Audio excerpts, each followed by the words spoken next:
Okay, class, we're going to continue our discussion of the tools that we use to measure how well we're achieving our three goals for the macroeconomy. Remember, our first goal was high sustainable growth and production, and we spent a few videos talking about gross domestic product and how that's measured, how we use it to determine the growth in productivity in the United States. And if you remember, our second goal was price stability. And we are going to spend this video talking about how to measure prices, changes in prices, and things along those lines. To do that, I want to start with a little exercise here. If you could pause this video here in a second, okay, when I tell you to, but I want you to write down what you think are the top 5 box office movies of all time. So oftentimes the media will use, the entertainment media will use box office dollars, how much money was spent on a film, to determine the popularity of movies. So if you could just write down the top 10 movies for US box office all time. So pause this video and go ahead and write down what you think are the top 10 movies, or top 5 at least. Okay, so hopefully you've written those down and you probably came up with a list something like this. So these are the top lifetime box office grosses: Star Wars Episode 7, Avengers, Avatar, Black Panther, Avengers Infinity War, Titanic, Jurassic World, Avengers, Star Wars Episode 8, and The Incredibles 2. And just to show you how out of touch I am with popular culture, I don't know any of these movies with the exception of, I of course have heard of Star Wars and Titanic, and I think Jurassic World is some type of relative to Jurassic Park. So why haven't I heard of these movies? Well, one, I'm old, and if you notice that these movies were all made after 1997 was the earliest movie on this list. In fact, most of them were made in the last 5 years. 2015, 19, 18, 18, 15, 17, 18, 19. Again, this is a recent list. There were some pretty decent movies that were pretty popular in the United States before 1997. So this is the wrong list. This is incorrect. So if you got all 10 of these in order, you're still wrong. The reason for that is these measure the total dollars spent on the movie. So I guess Star Wars Episode 7 made $936 million in 2015, total box office. Well, the problem is in 2015, to go to the movies probably cost, I don't know, $9, $10. Movies I went to when I was a kid cost, $2, $3. When my dad went to the movies, they were 50 cents, 75 cents. When my grandmother went to the movies, they were 25 cents.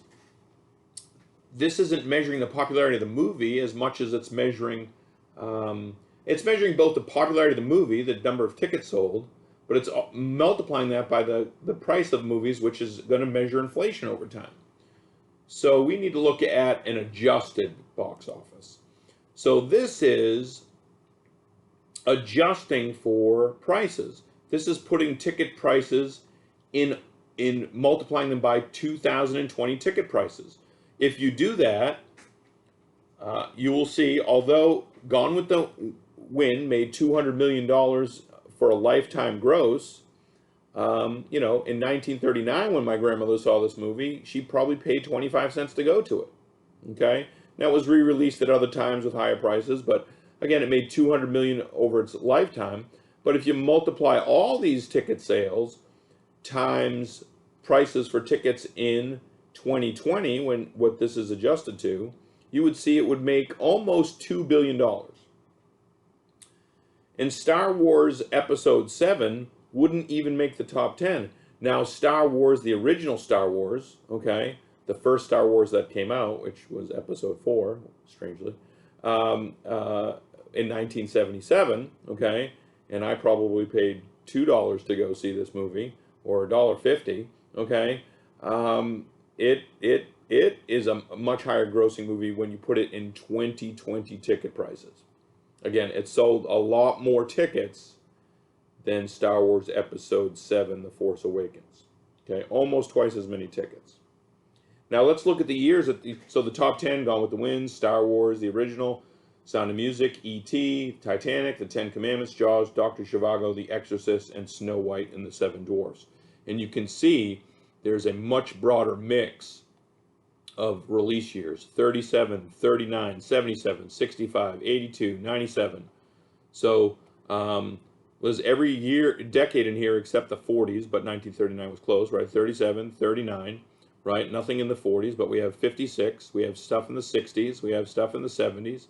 We have stuff in the 80s, stuff in the 90s, and actually nothing has made the top 10 from the 2000s or 2010s. Star Wars Episode 7 comes the closest. Okay? So we are going to talk now about the importance of adjusting for inflation, measuring inflation, and trying to keep inflation stable, which is our goal, keeping price levels stable. So let's start our discussion. So just as a little bit of an introduction to prices, okay, we have a few terms that we're going to use, okay. One of those terms is price level, and price level is the average level of all prices, okay? Price level, the average level of all prices. Inflation is an increase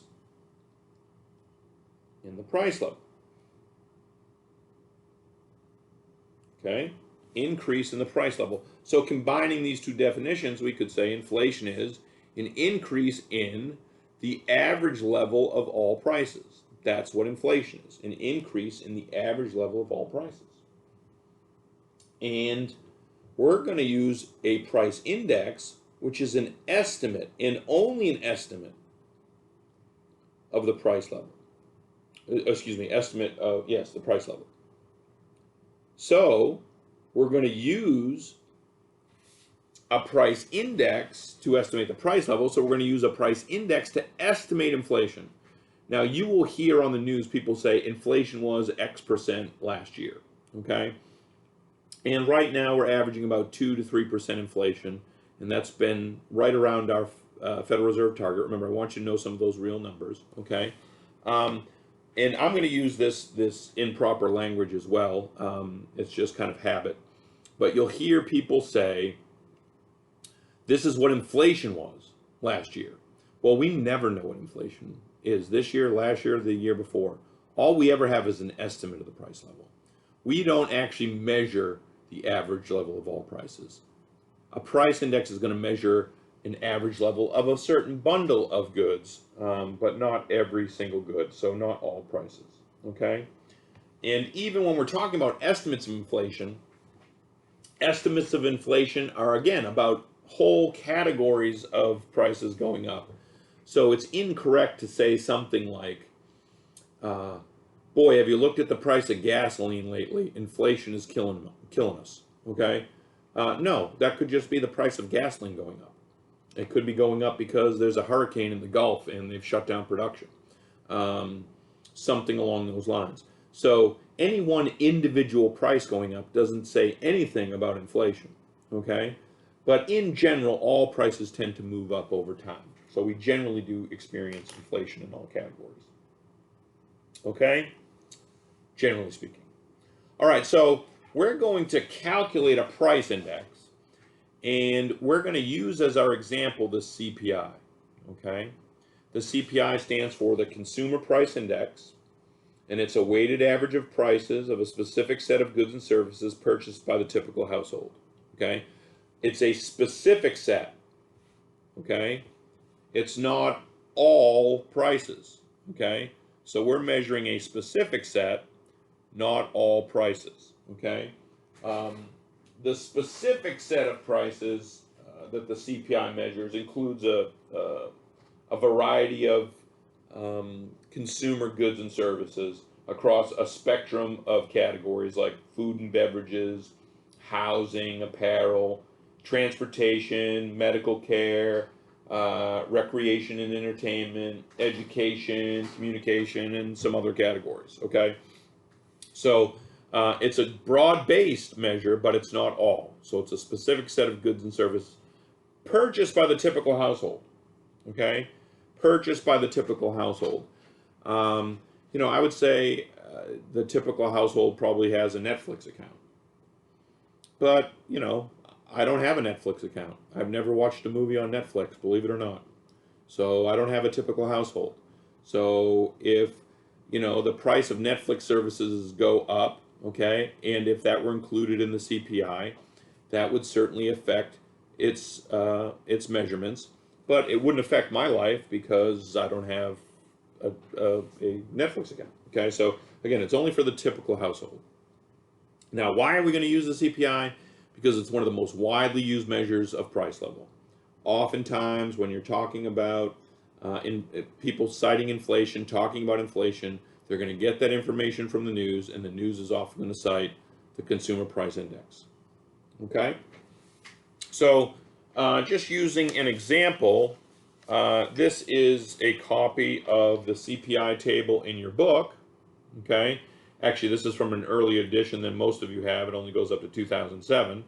But this is a CPI table. This is what it looks like. It'll give you a year and the corresponding CPI number. Now, it's an index. An index is a made-up number. Okay? Just like the heat index, right?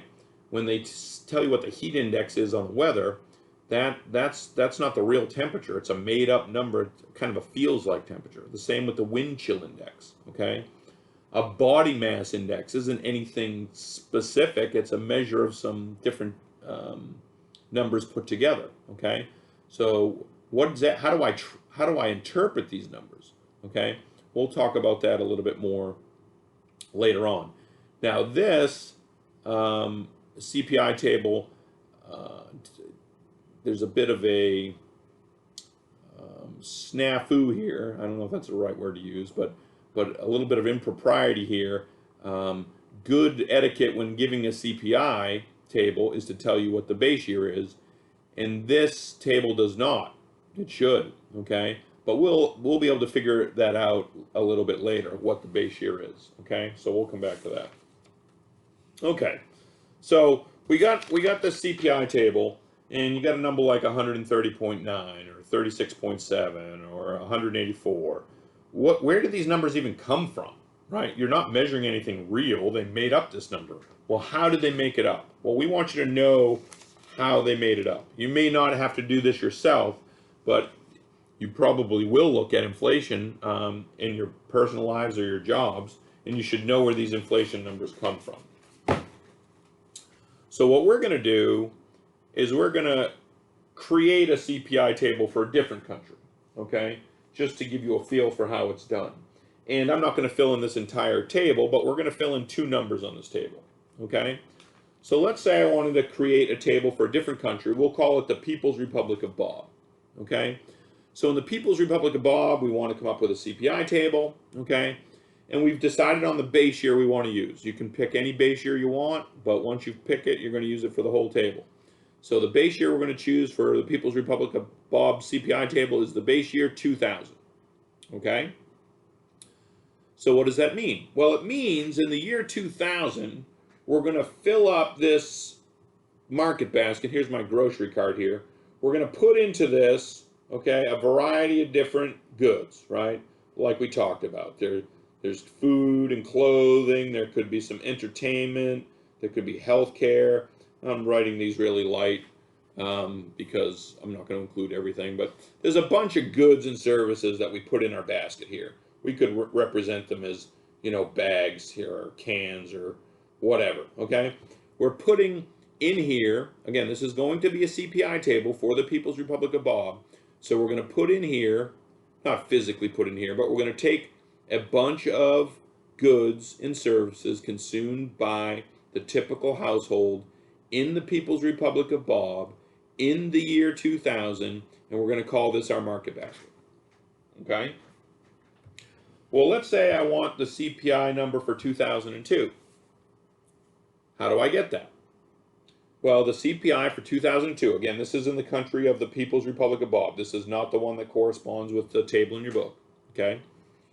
But in the People's Republic of Bob, what we would do to get the CPI in 2002 is take this market basket, take everything out, and check what the price is in the year 2002. So take all the goods in our year 2000 market basket, take those out of that basket, and see how much they would cost in 2002.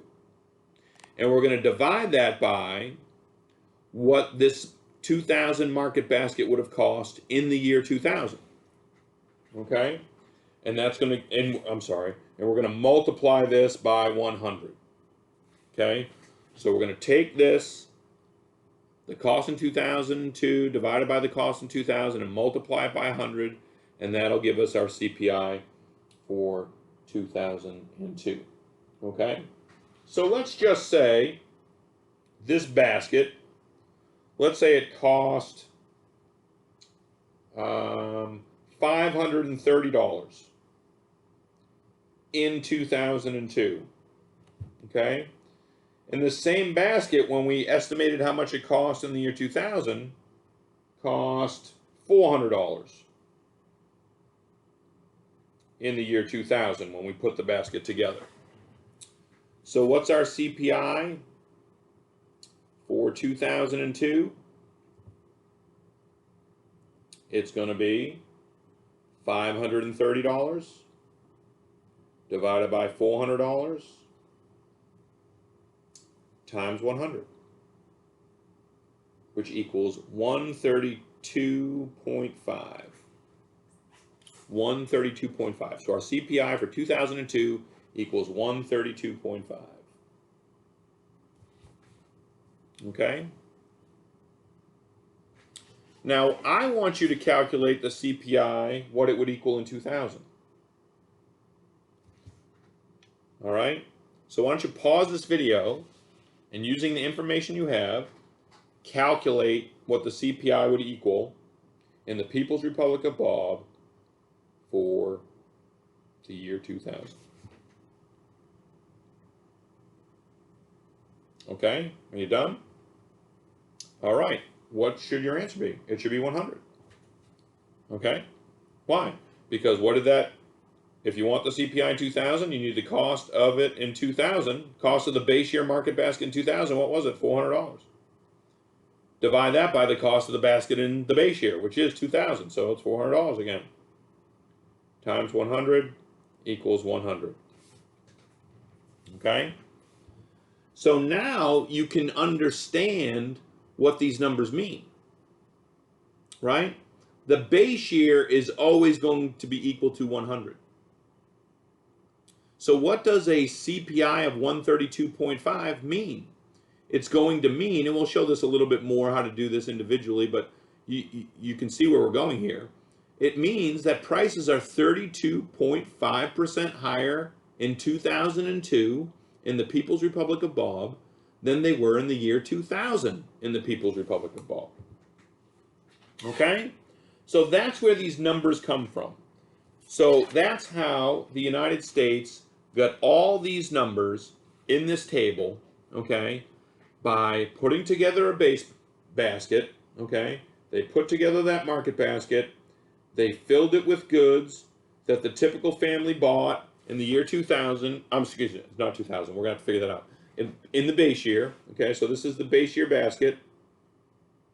We don't know what that is yet, but they put together a base basket, okay? And what did they do to get this 130.7 or this 163 or this 44.4, right? So to get 163, what did they do? They added up how much this thing cost in 1998. They divided by how much this thing cost in the base year, multiplied by 100, and they get 163.0. Now, a question you should ask, which is a good one, is what's the base year? Well, you might be tempted to say, well, just look for 100. Well, I don't see 100. I see 103.9 in 1984. and I see 99.6 in 1983, but none of those equal 100. Well, the base year, and again, this should have been listed on this table, but the base year can sometimes be an average of 3 years. So the base year for this table is an average of 82 to 84. And to verify that, and you could do this by pausing the video, but just add 96.5, 99.6, and 103.9, okay? Add those three numbers together, divide by 3, and you should get exactly 100. So pause the video and confirm that for yourself. Okay? All right, so that is where these numbers come from. Now, admittedly, you will have to on a quiz or a test, you'll have to calculate these, and you have to do it in your homework. But admittedly, when you leave this university, you'll probably never have to calculate a CPI number. But I'm sure you'll probably see some type of price index either in your work or even you should in your private life to understand inflation. And so to understand inflation better, you need to understand where these numbers come from.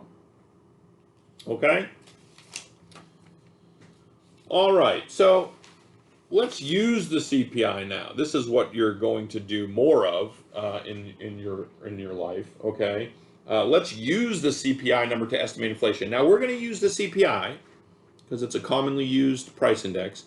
But everything we're going to do here, really for most of the rest of the class period, you could use any price index to do the same calculations. So we're going to estimate inflation using the CPI. But you could estimate inflation with any other price index doing the same thing, just using the price index you have instead of the CPI. Okay? So let's calculate the inflation rate. Okay? Well, this is just a rate of increase. So this is not a special economics calculation. Okay? This is a calculation you would use in any class, any science class where you're calculating a rate of change. Okay? And actually, we've already done this, because we calculated the rate of growth for GDP. Well, it's the same equation, except instead of using GDP numbers, you're going to use price index numbers, and in this case, the CPI. So how do you estimate inflation from one year to the next? It's the CPI, or any price index, in year 2, minus the CPI in year 1, okay, divided by the CPI in year 1, and then you take your answer here and you multiply by 100%, okay? So we're looking at a rate, so you now multiply by 100%.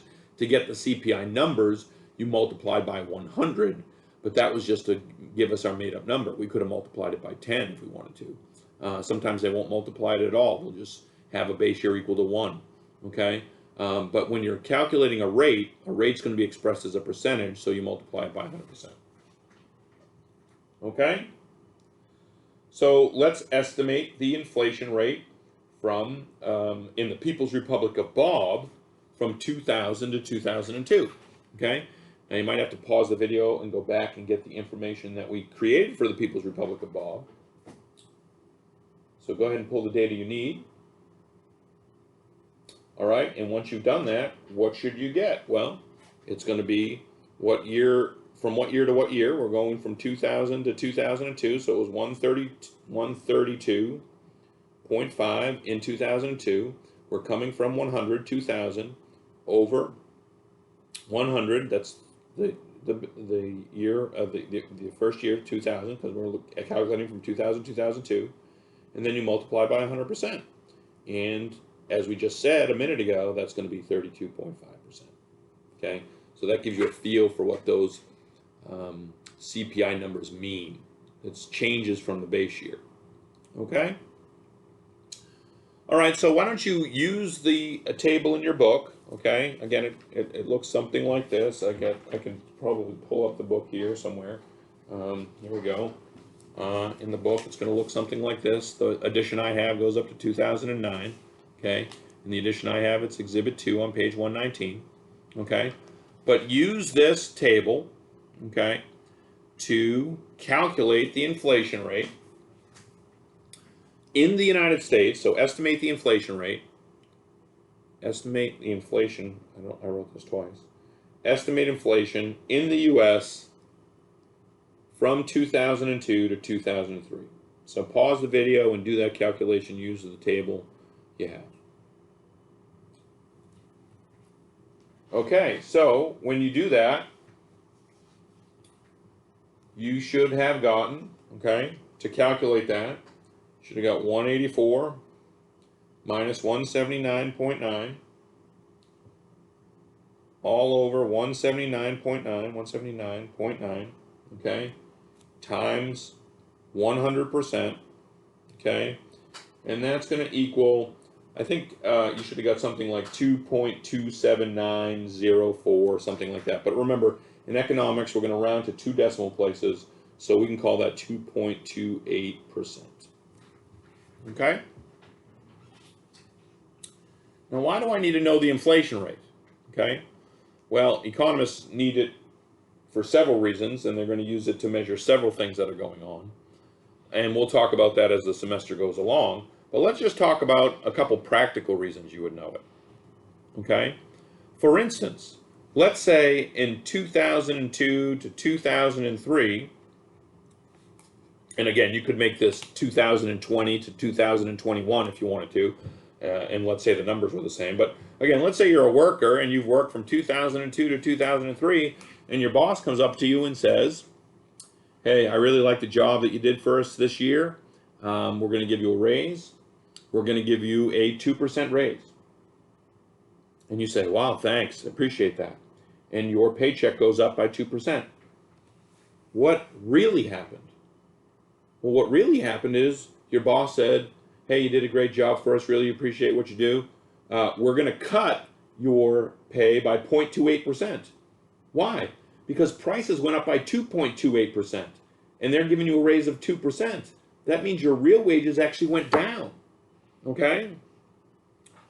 So it's important to keep track of inflation, to keep track of what's happening to your real wages, right? What's happening to your real costs? What's happening to your rent? What's happening to your light bill? What's happening to tuition? What's happening to the price of books? Are they going up faster or slower than the rate of inflation? And again, you can just Google CPI table and one will pop up. You could also Google what was the inflation rate last year. That's fine too. Okay, but I want you to know where those inflation numbers come from. Okay, so it does have a very practical purpose in your life, right? You should know what the inflation rate is from year to year, because that's going to affect your real wages. Right now in the United States, about 2-3%. So if you're not getting a 2 or 3% cost of living adjustment at work, your real wages are going down. Okay. All right, we also use it to calculate the real interest rate. Okay, well, the real interest rate, okay, we're going to derive from the nominal interest rate. Now, again, nominal, you know what that means from our last discussion on GDP. Nominal means not adjusted for inflation. Like, nominal is always going to mean that.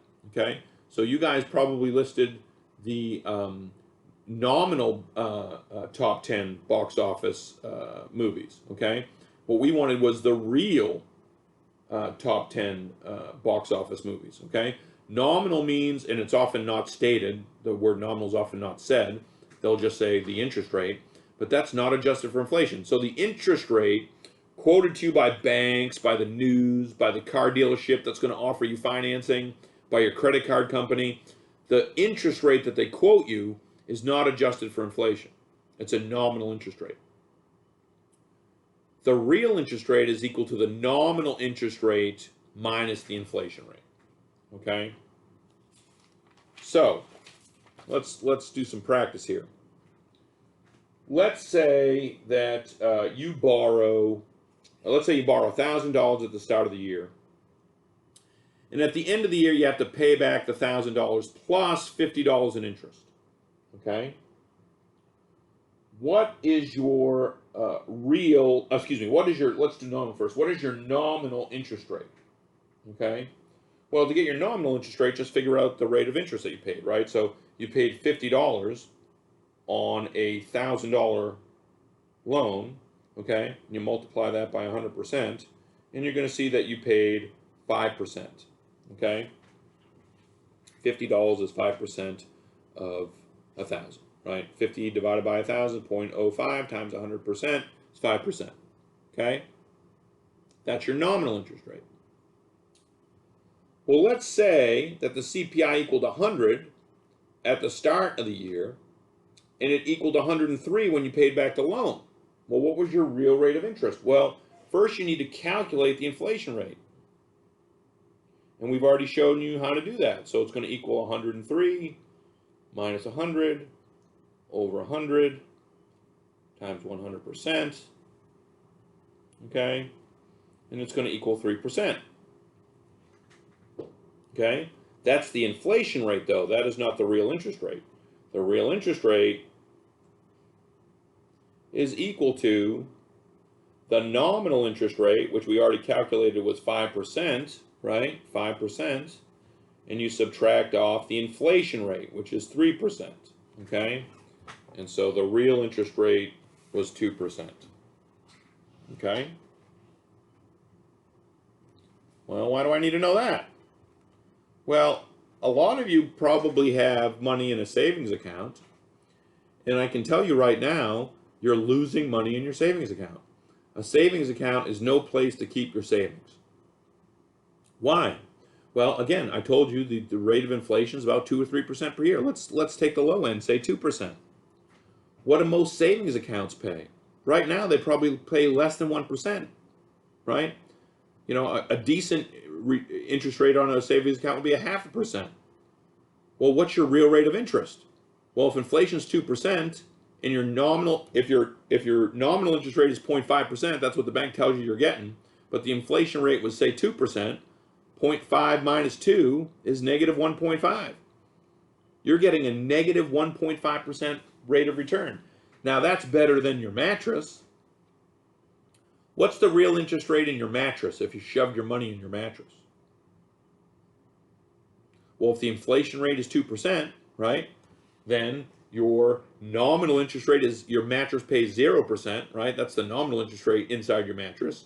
Subtract the inflation rate, which is 2%, your mattress pays negative 2%. But your savings account pays negative 1.5%. I'd rather get negative 1.5 than negative 2, okay?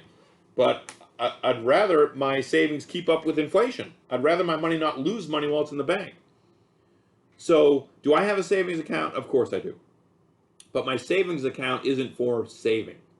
My savings account is to pay for things that I know I'll probably have to pay for in relatively short order. Okay? So, you know, sometimes I'm going to write more checks than my my weekly income. Okay? Bills come in usually at the beginning of the month. Okay? So I'm going to put money in my savings account and earn a little bit of nominal interest until I have to use that money. But if I'm really saving the money, like I'm not going to use this money for 10 years or even 2 years, well then I'll move it into something that is going to give me a much higher rate of return. You know, if I can deal with the risk, maybe it's in the stock market. If I don't want to have any risk, maybe it's in something like a CD. If it's going to be a longer period of time, you know, even a short period of time, 6 months, you get a 6-month CD and get closer to the inflation rate. Okay. All right. Now this is something that is useful to be able to do as well. We want to be able to use a price index to calculate real dollars. What we want to be able to do is be able to move any dollar amount to any year we want and compare apples with apples. Okay, so it looks just like what we did here. Okay, with the adjusted gross, what we did is we moved Gone with the Wind from 1939 to the year 2020 and figured out what that number would be in 2020. And now I can compare this number for Gone with the Wind with the number for, you know, Star Wars episode, you know, whatever, 7, okay, that was released in 2015. I'm going to move 2015 up to 2020, and I'm going to move 1939 up to 2020, and compare those. So that's what we want to be able to do, okay? we want to convert nominal dollars to real dollars, okay? And then we can make a real comparison, right? You can't compare what you paid for your first car to what your grandfather paid for his first car, because you bought your first car in, 2017, and your grandfather bought his first car in 1960, right? You can't compare the nominal dollars from 2017 to the nominal dollars you can't compare the nominal dollars in 2017 to the nominal dollars in 1960. But what you can do is convert those dollar amounts to a similar year. Now, we could either move both years to 2020, and that involves two calculations, or we could just do one calculation. We could either move the $1960 to 2017 and compare apples to apples, or we could move the 2017 dollars back to 1960 and compare apples to apples. If you want, you could move them both to 2020 and compare apples to apples, but that involves two calculations instead of one, okay? So we're going to do an example with wages, okay? So your nominal wages, again, they don't tell you this is what your nominal wage is. They'll just say you're making $10 an hour. That's your nominal wage, okay? So nominal wages are what your bosses tell you your wage is, okay? But you want to know your real wage. You don't really care about your nominal wage. You want to know what your real wage is, okay?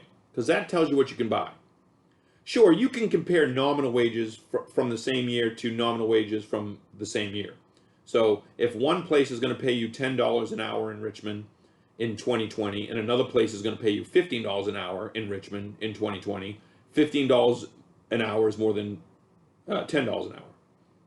But you can't compare $15 an hour in Richmond in 2020 to $5 an hour in Richmond in 1980, okay? Until you've adjusted to real dollars or real wages. And that's what we're going to do today, okay?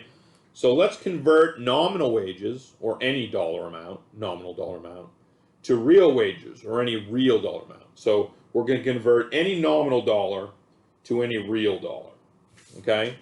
And this is how you do it, okay? You take the CPI or any price index that you want to use, and it all has to be from the same table though, okay, with the same base year. Take the CPI the year you want to go to, divide that by the CPI in the year you want to come from, and multiply that by the nominal dollars, okay? So the CPI in the year you want to go to, divided by the CPI in the year you're coming from, that's going to give you a ratio of the price indices for those years, okay? And you're going to multiply that by the nominal dollar amount. And that'll convert it to a real dollar, okay? In the year that you want to go to, okay?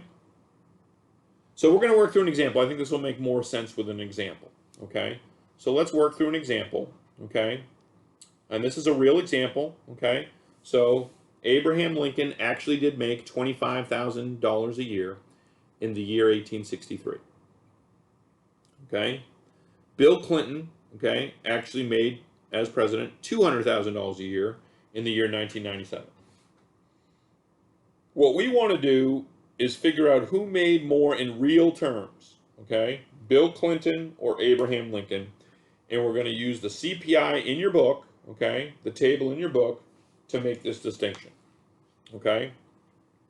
So, again, here's a copy of the CPI in your book. Again, you might have a later edition, so it might go past 2007, but we're talking about the years 1863 and 1997, okay? So we don't need anything past 2007, okay? So why don't you go ahead and do that calculation? Well, I didn't say pause the video, okay? And that's because you should quickly see, well, wait a minute, this table doesn't go to 1863, okay? So I can't do the calculation I need to do, and that's correct. So this CPI table, okay, that uses, remember 82 to 84 is the base year, the US CPI table that uses, and again, this is put together by the Bureau of Labor and Statistics, okay? The Bureau of Labor Statistics has this table going further back. And it goes back to 1863 and earlier.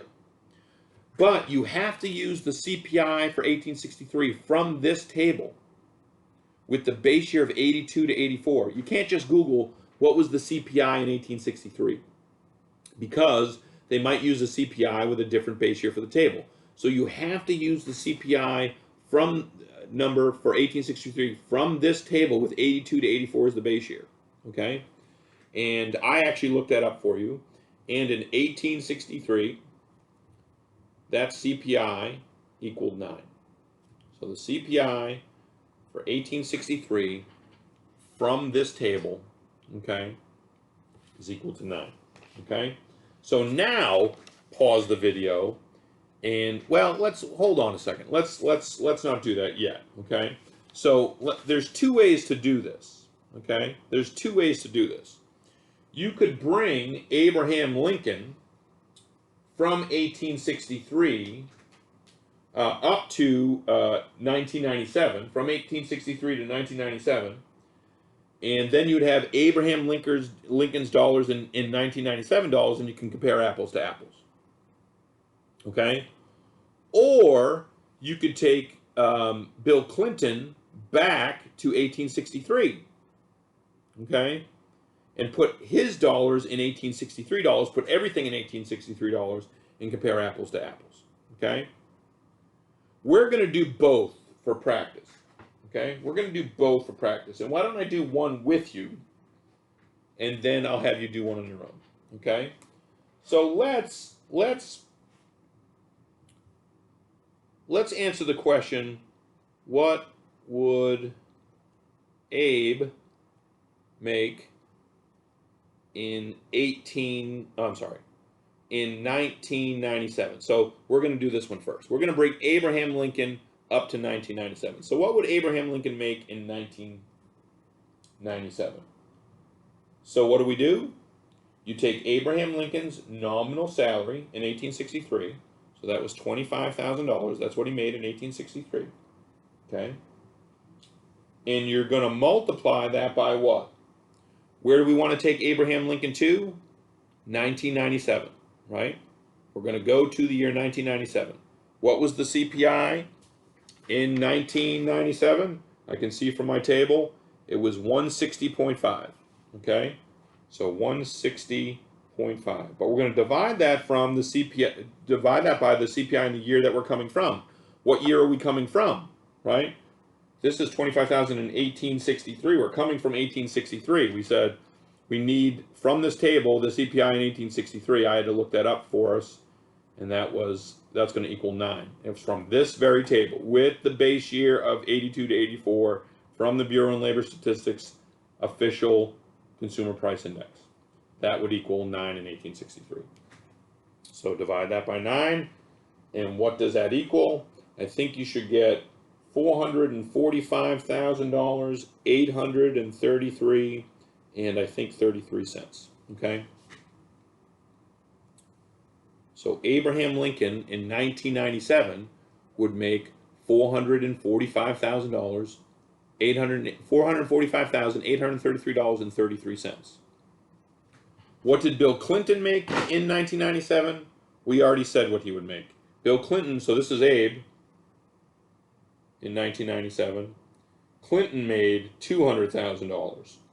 Okay?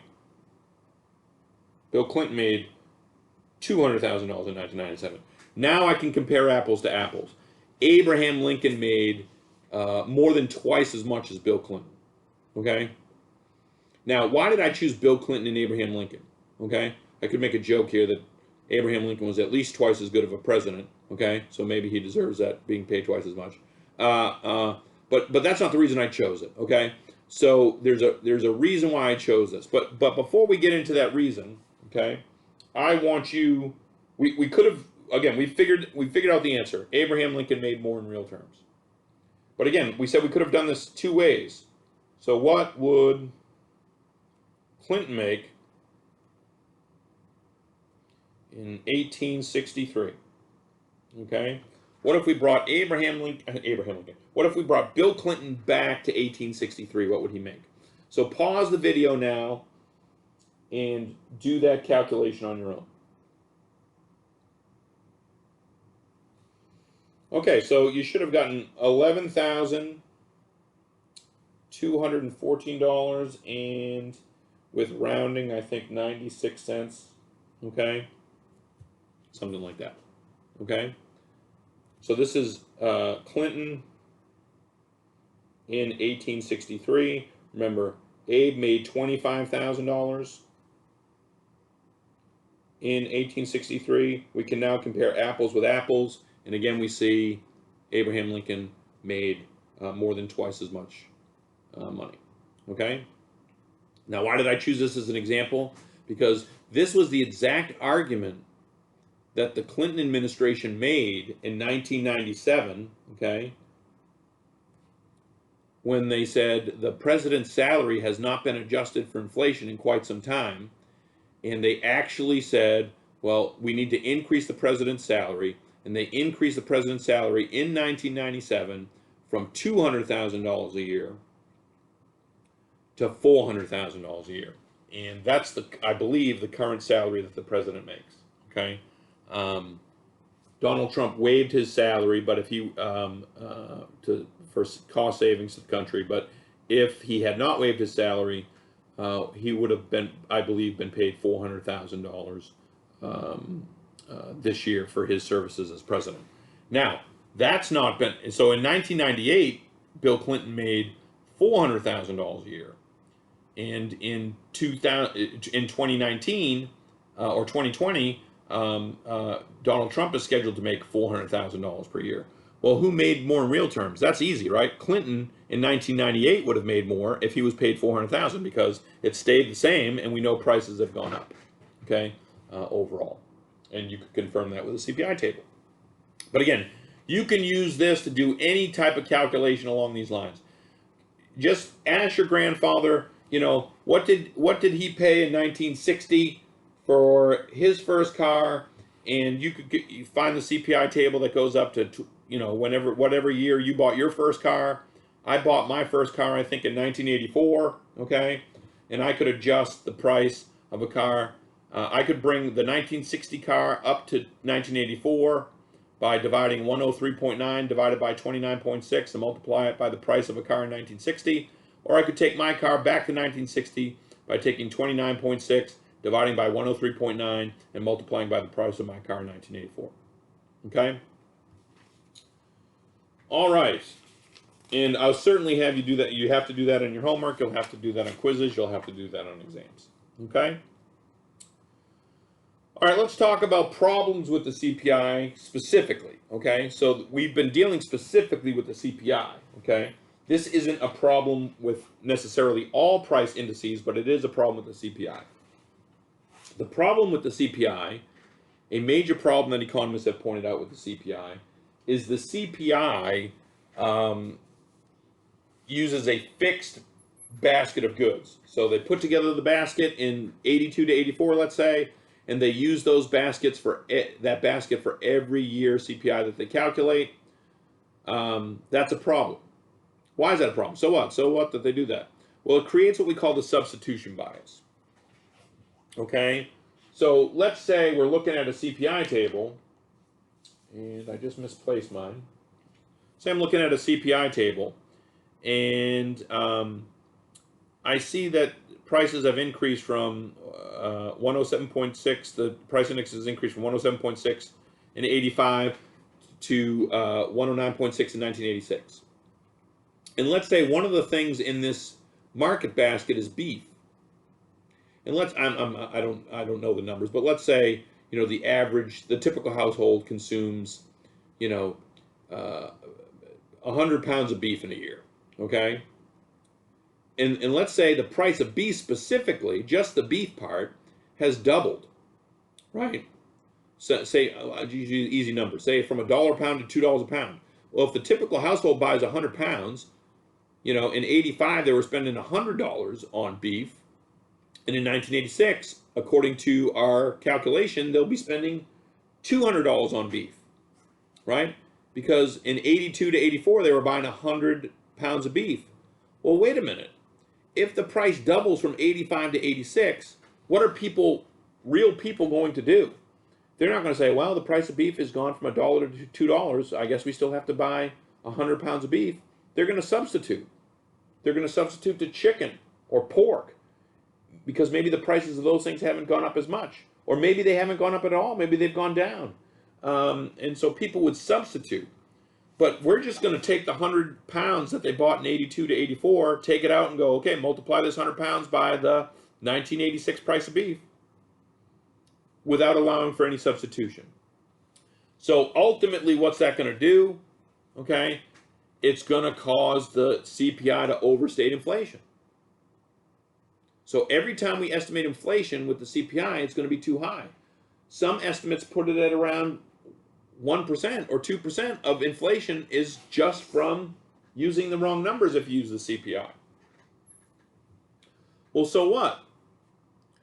Well, the problem with this is that the government uses the CPI to adjust for inflation. So for something major like Social Security, we adjust people's Social Security checks for inflation. Why do we do that? Because we want the little old lady in 1960, and the little old lady in 1980, and the little old lady in 2000, and the little old lady in 2020 to have the same standard of living, for the paycheck to buy the same amount of goods that we want them to buy with the Social Security check. So we're going to adjust it for inflation. Well, if you adjust it with the CPI, and the CPI always overstates inflation, what are you really doing? You're giving the little old lady in 1980 more than the little old lady in real terms in 1960. And the little old lady in 2000 more than the little old lady in 1980. And the little old lady in 2020 more than the little old lady in 2000. And this isn't just true for Social Security. It's for anything that the government adjusts what they pay for inflation. And we've added trillions to the debt. We'll talk about the debt more later. But we've added trillions to the debt from using just the wrong numbers to calculate inflation. Okay? Added trillions to the debt. So what's the solution? The solution is use a chain-weighted price index, an index that will adjust, okay, more easily to things like substitution bias. The Fed, for instance, uses something called the PCE. So the Fed, meaning the Federal Reserve, okay, the Federal Reserve, which we'll talk about more later in the semester, doesn't even use the CPI as their estimate of inflation anymore. They use the PCE, which stands for the Personal Consumption Expenditure Index. Okay? So the Federal Reserve, which is really our closest watchdog for inflation, doesn't even use the CPI to see what's going on with inflation. The government still uses the CPI. Why? Well,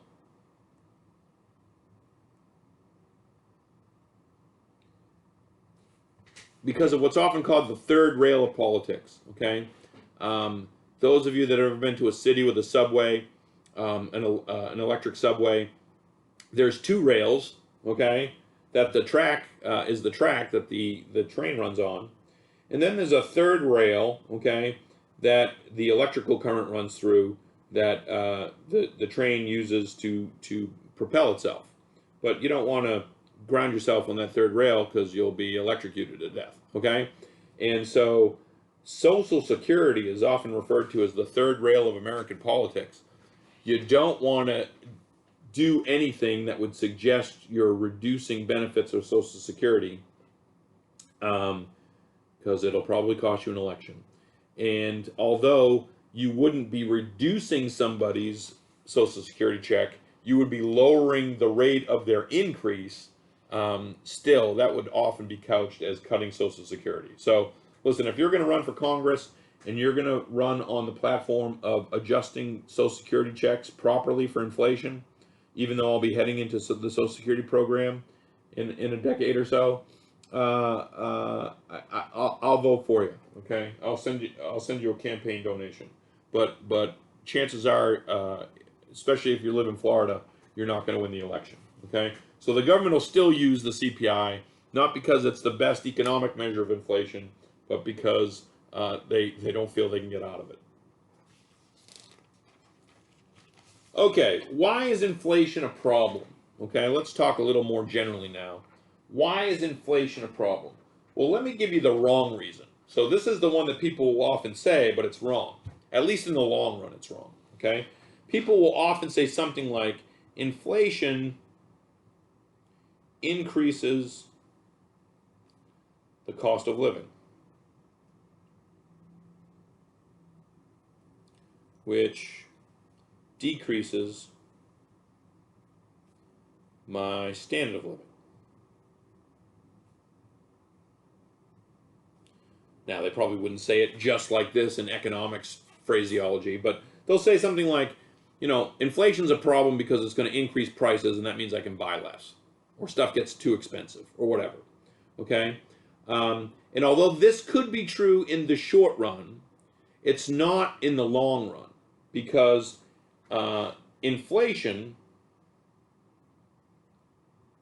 in the long run, so why is this wrong? Why wrong? Why is that statement wrong? Because inflation in the long run, okay, increases the prices of what you buy, right? That's your cost of living. And it increases the price of what you sell. What do you sell? Your labor, right? So in other words, that's an increase in wages. Okay? So the reason this is wrong is because inflation is an increase in all prices, at least in the long run.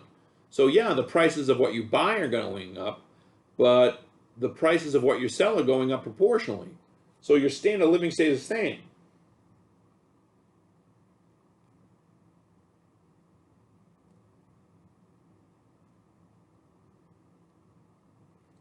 Okay, again, in the long run, this isn't necessarily true in the short run. It could affect your standard of living in the short run. Okay, but let's talk about the right reasons. Okay, let's talk about the right reason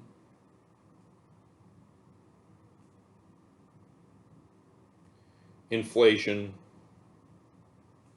is a problem, at least to economists. Okay? The big reason is, okay, unanticipated, and this is the key, unanticipated inflation redistributes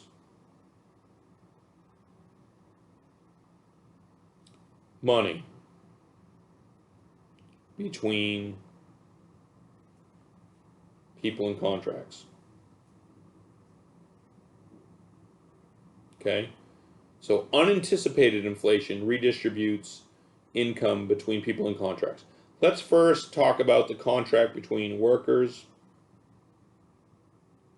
and employers. Okay? Workers and employers. Okay? I'm sorry. There we go. So let's talk first about, so the right reason inflation is a problem is it redistributes money between people and contracts. People engaged in contracting. Okay? Again, it has to be unanticipated. So let's talk first about workers and employers. Okay? Let's say everybody on the planet thinks inflation is going to be, let's say, 5%. So workers think it's going to be 5%, employers think it's going to be 5%.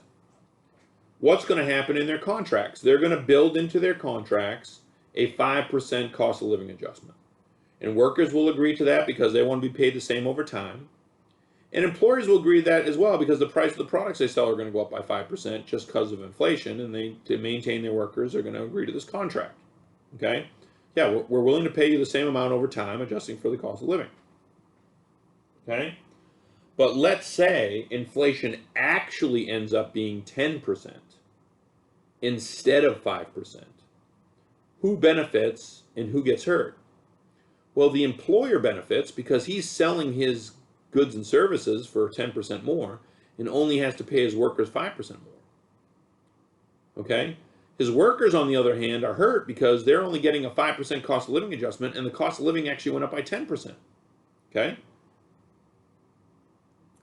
But that can work the other way as well. So let's say everyone thinks that inflation is going to be 5%. And inflation only ends up, let's say it ends up being 0, so there's no inflation. So it's lower than anticipated. Who's benefit and who's hurt?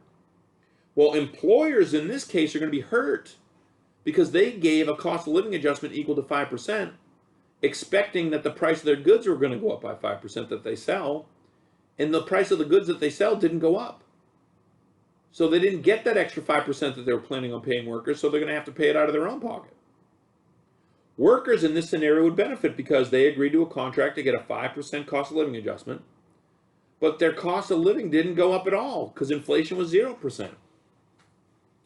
So unanticipated inflation, if it's higher than anticipated or lower than anticipated, will redistribute the money between the people in the contracts. And it could go either way depending on if it's if inflation's more than anticipated or inflation is less than anticipated. Let's talk about another contract. Lenders and borrowers. Okay? When you borrow money, you're going to have to pay interest. Interest is stated as a nominal interest rate. Okay? So lenders need a real rate of return, okay, in order to stay in business and keep lending money. Let's say they need, say, 2% to keep of a real return in order to keep the lights on, okay? And everybody on the planet Earth expects that inflation is going to be 5%, okay? Well, lenders are going to set their nominal interest rate at 5%. Borrowers are going to pay 7% on their loan, 2% to keep the lender's lights on, and the other 5% to compensate for inflation, okay, over the course of the year that they borrow the money. And they know that, you know, the prices of everything are going up. But if inflation ends up being 10% instead of 5%, then the lender set the nominal interest rate too low. They should have set it at 12%. They only set it at 7%. So they're not going to make any real return, right? Remember, the real rate of return is going to be the nominal interest rate, 7%, that they set, minus the inflation rate. The inflation rate was 10%. 7 minus 10 is -3. They're not making it. They're not making the 2% they need. They're making -3%. They're losing money. The borrowers will benefit in that scenario. Okay? But if it's lower than anticipated, say it's 0, the lenders need 2% of a real return. They think inflation is going to be 5%, so they set the nominal interest rate for borrowers at 7%. But the inflation rate ends up being 0. So instead of getting a 2% real return, they're getting a 7% real return, right? 7, the nominal interest rate, minus the inflation rate, 0 equals 7%. Borrowers are paying too much for their loans. Lenders are gaining at borrowers' expenses. So unanticipated inflation is going to redistribute income between people in contracts. Not because they did something well, right? Are they getting paid more? It's just because we all made a mistake on what inflation was going to be, right? The people that are hurt are not being hurt because they did something wrong. They're being hurt because we just didn't anticipate inflation correctly, okay? So that's the main reason inflation is a problem, okay? The other reason inflation is a problem is we waste resources in avoiding unanticipated inflation, right? We spend a lot on knowing what inflation will be. We don't want to be surprised by unanticipated inflation, so we use up a lot of resources trying to anticipate it and trying to hedge against it, okay? Firms and banks spend a lot of money trying to get ahead of, knowing when changes in inflation come, So they're ready for it. And you can imagine that if inflation is high in variables, it's harder to anticipate. High and variable inflation is harder to anticipate. And that's why we have a goal of stable prices. A little inflation's okay as long as we can accurately predict what it's going to be and it doesn't jump around a lot. So that's why our second goal was not zero inflation per se, as much as it was stable prices. High variable inflation is hard to anticipate. Conversely, low stable inflation is easy to anticipate. Okay? You might say, why include high and variable? Wouldn't it just be variable? Well, if you're off by a small percentage when it's high, that's a lot more of inflation than if you're off by a small percentage when it's low. So that's why we say high and variable is bad, low and stable is what we want. Okay?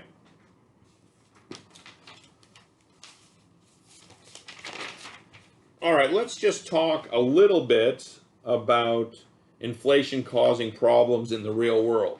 Okay? Just a couple of examples. Okay? One example that some of you may have heard, but I bet you often people haven't. Okay?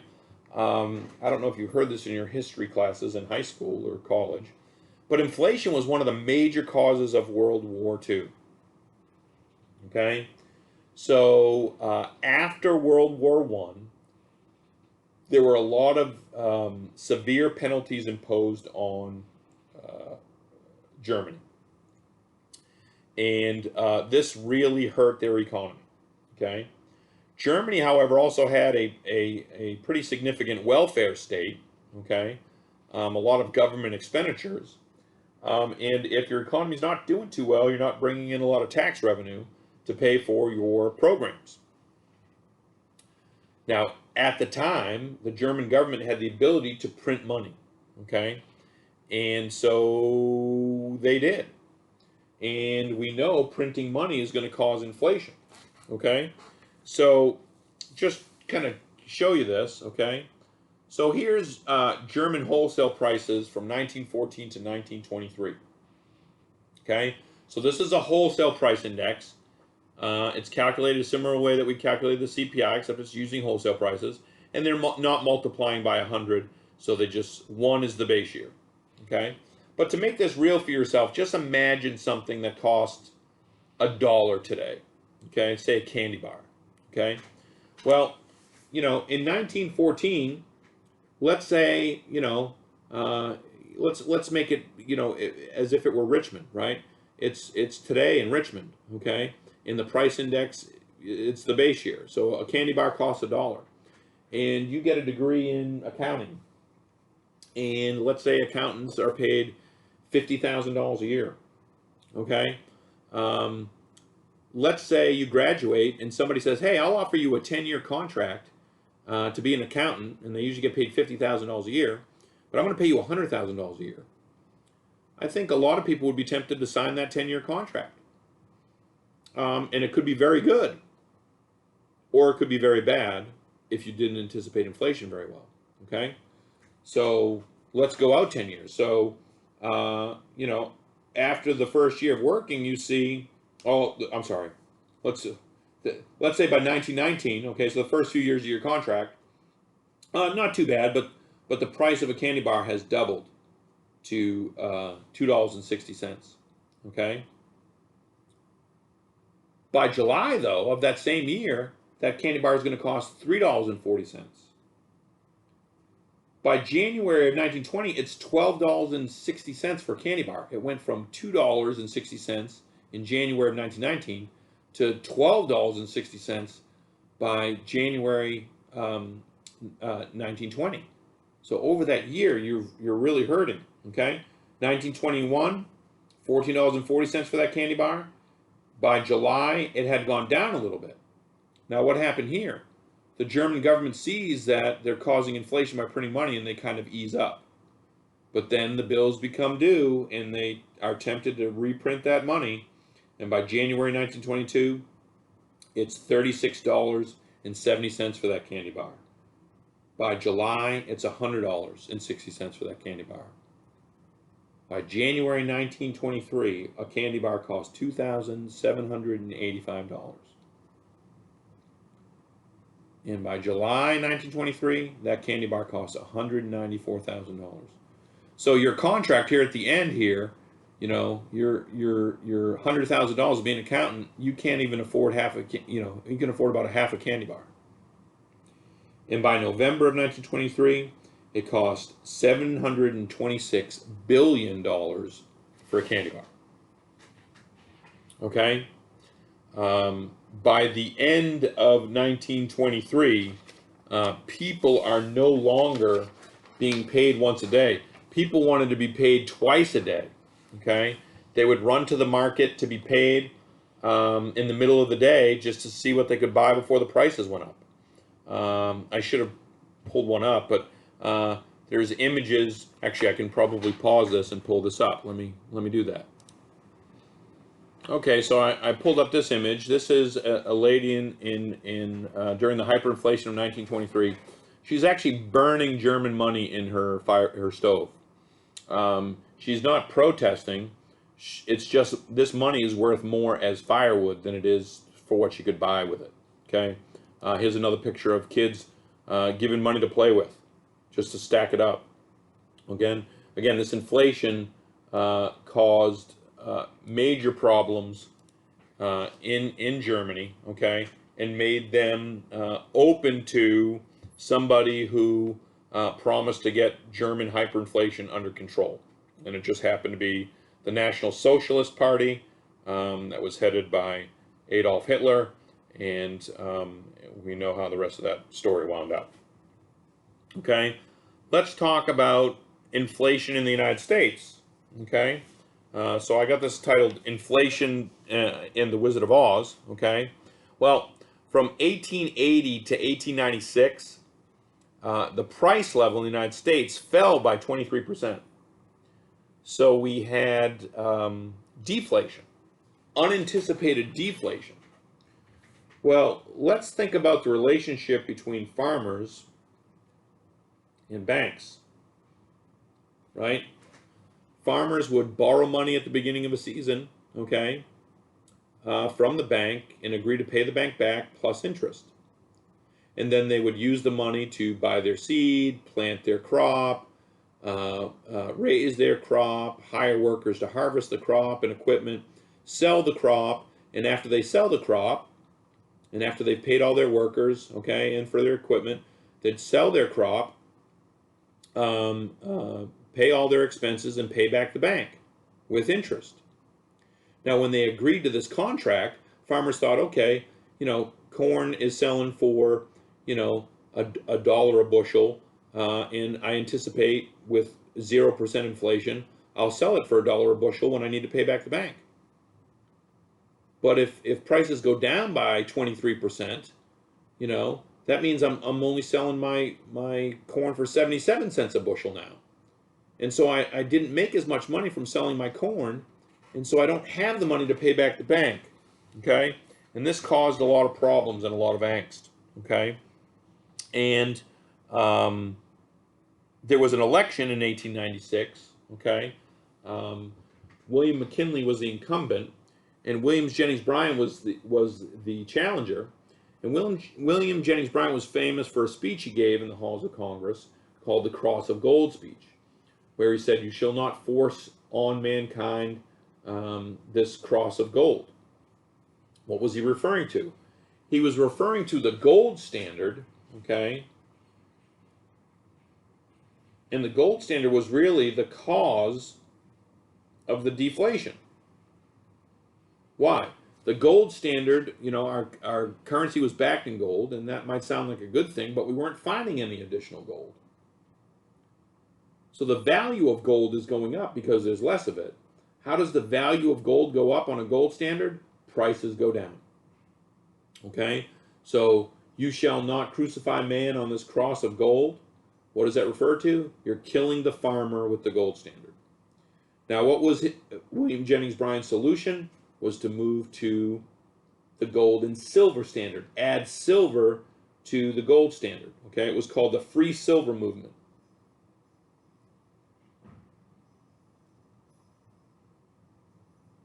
And he ran for president on this free silver platform, and ultimately he lost. Okay, and there was a book written as an allegory about this 1896 election, and it was entitled The Wizard of Oz. Okay, Oz, like the abbreviation for ounces, ounces of gold, right? Dorothy gets in a lot of trouble when she follows the yellow brick road, right? Yellow bricks, gold, okay? In that book, Dorothy represents kind of American values, and she meets three people along the way. And again, this is Frank Baum, the author of The Wizard of Oz opinion, not my personal opinion, but Frank Baum kind of typified different Americans with the characters she met along the yellow brick road. One was the Scarecrow. The Scarecrow represented the American farmer. What was the American farmer's problem? According to Frank Baum, no brain. Okay, they met the Tin Man. Who was the Tin Man? He was the industrialized Northeast. What was the Tin Man's problem? No heart. No heart for the Midwestern farmer. Right? And then there was the Cowardly Lion. Right? The Cowardly Lion, his bark was worse than his bite. Who did that represent? That represented William Jennings Bryan. Right? You talked a good game with your Cross of Gold speech that everyone received real well, but you didn't accomplish anything. The bumbling Wizard of Oz, that was William McKinley, the president. Now this is in the book; it's not in the movie, but in the book, everybody in the Emerald City, the Green City, sees things through green-colored glasses. Right? They're tainted by money. Right? They see everything through the lens of money. Well, how is everything resolved in the Wizard of Oz? Dorothy just has to click together which shoes. Yeah, her ruby slippers. Well, the ruby slippers were not in the book, right? Ruby slippers look a lot better in Technicolor in 1939, and that's why they used ruby slippers on Judy Garland. But in the book, they were silver slippers, right? Just click together your silver slippers, add silver to the money supply, and everything will be fixed. Okay? As we know, William Jennings Bryan did not win that election. William McKinley was reelected, and they did not adopt the free silver movement. However, another round of unanticipated changes in the price level. From 1896 to about 1910, there was newly discovered gold in Alaska, in Australia, and South Africa.